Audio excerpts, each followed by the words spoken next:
For today, we're going to talk about Orangeburg, a town, a team, an American tragedy.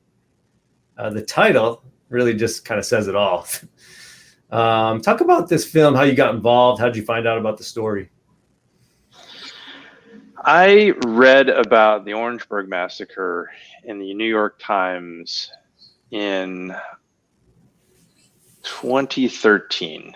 There was a very short story, and I think it was in the sports section.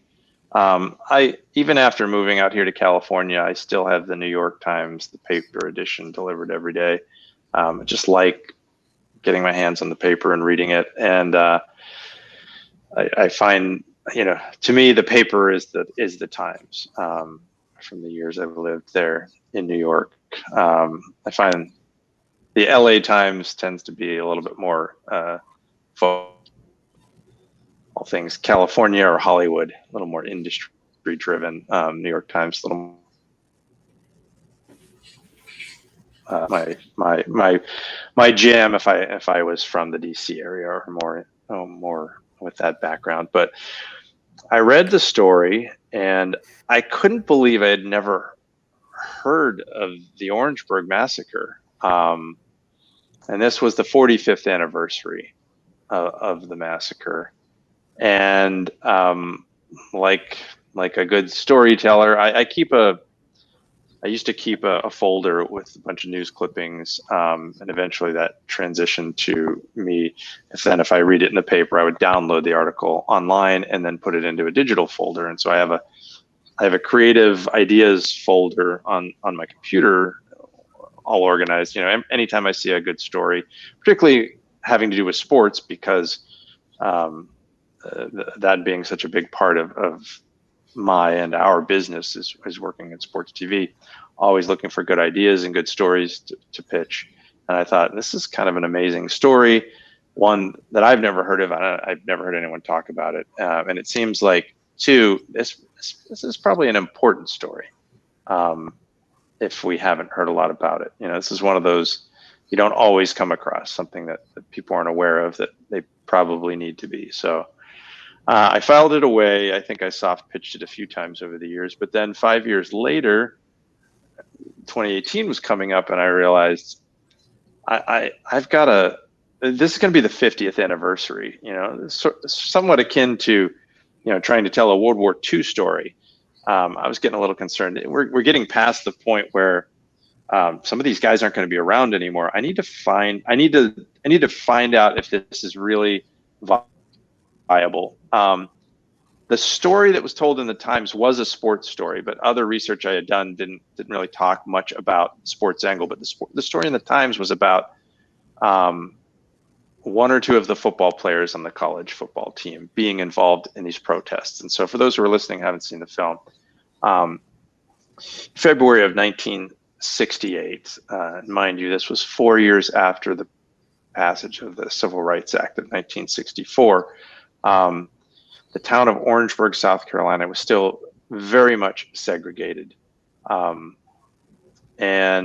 it was also, Orangeburg is also the site of South Carolina State University. Now it was South Carolina State College then, and historically black college, or an HBCU, historically black colleges and universities, one of about 100 HBCUs that are here in the U.S.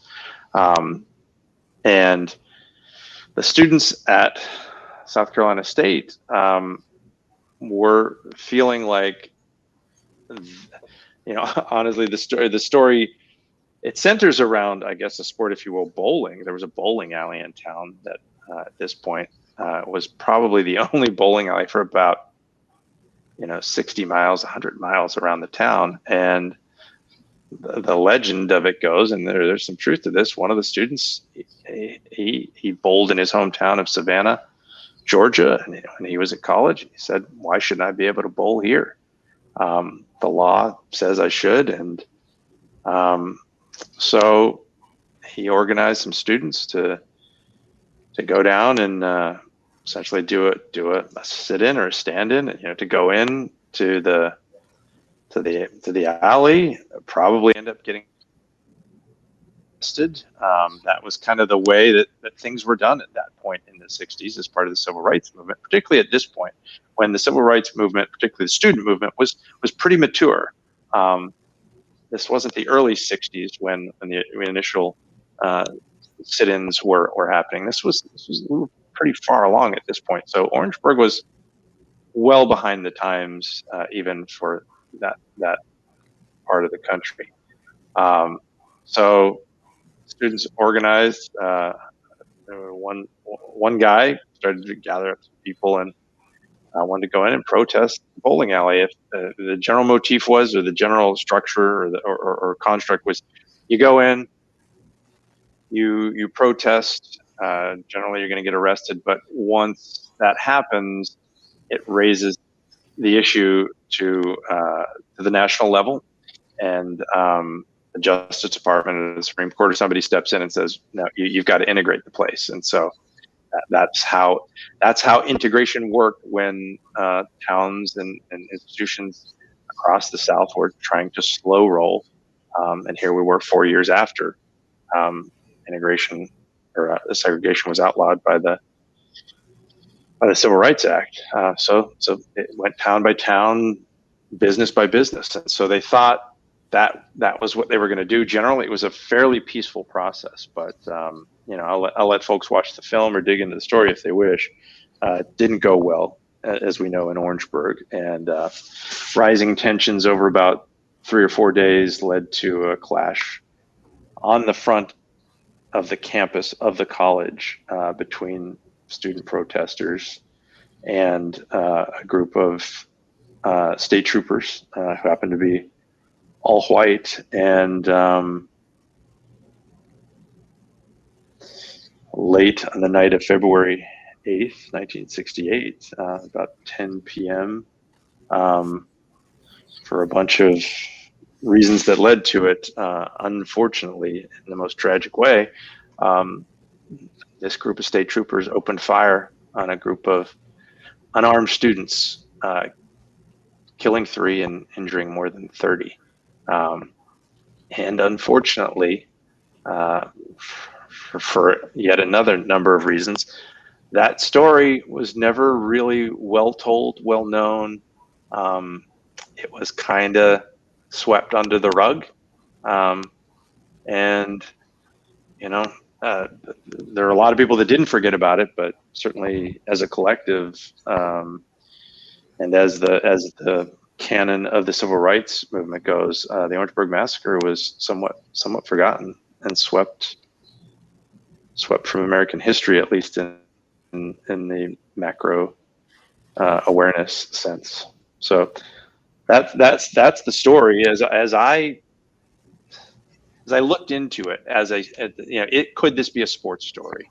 I ended up having to go there for the 50th anniversary, and I had some producing partners originally. One of my buddies from film school and one of his friends, and we took it to ESPN. And ESPN eventually, they looked to be willing to fund it, and they passed, saying it was too political for them, which was a real bummer because I was already down there in South Carolina for the 50th anniversary, and so I paid for the first shoot myself out of my pocket.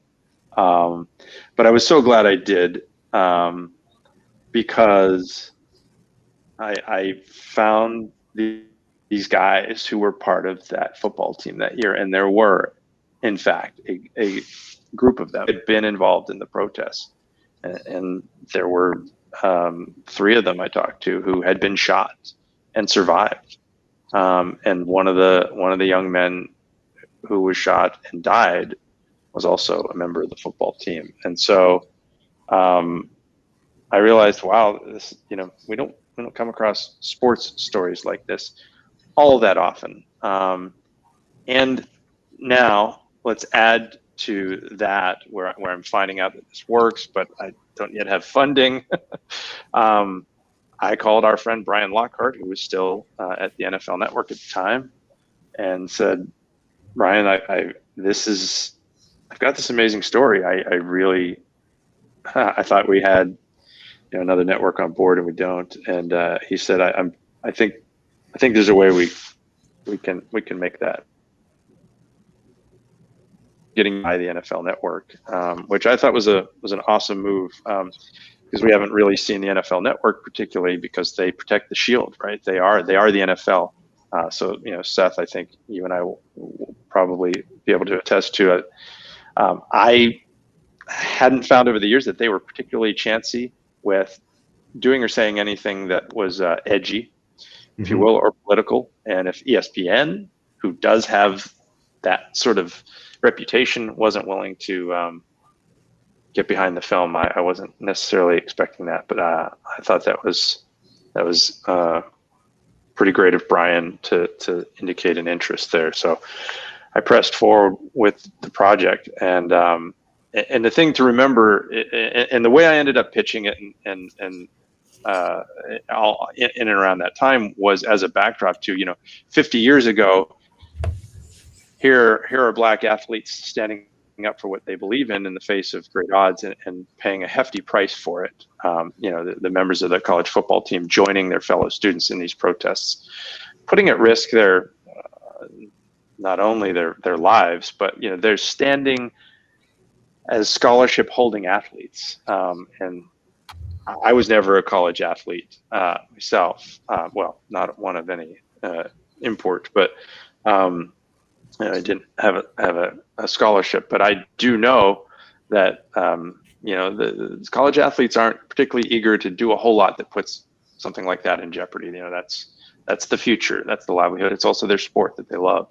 But this was a time when there were more important things than football, and these guys were on the right side of history. They were going to take that step out. Fast forward 50 years to this time in 2018, modern day. This was in the wake of when Colin Kaepernick had taken a knee at a football game, and multiple football games, to make a statement that he did not think what was happening, and what unfortunately continues to happen in the United States, with regard to police officers shooting Black men, particularly young Black men, at an alarming rate, was right. And that created a lot of stir with our president, and the NFL as a league didn't seem to stand for it at that time. And Colin Kaepernick then paid the price for his advocacy of something that he believed in, and for a cause that he felt it necessary to take a stand against, rather take a knee against. And we saw what happened to him. And so I'm kind of surprised that I was pitching that's where this story ends, is that we talk about that this stuff is still happening 50 years later. There are still young men, young Black men, being gunned down by white police officers, and that's why it's important to tell a story about Orangeburg in 1968. That's why it still matters 50 years later. So that was the genesis of it, and then finally, through funding's not always the easiest thing to secure, even with a commitment like that, but we got to the point where we were able to make the film. I did not get to make the longer version that I had wanted to. Ended up being a TV half hour, or without commercials, a 21 minute, 22 minute film. So a short documentary, but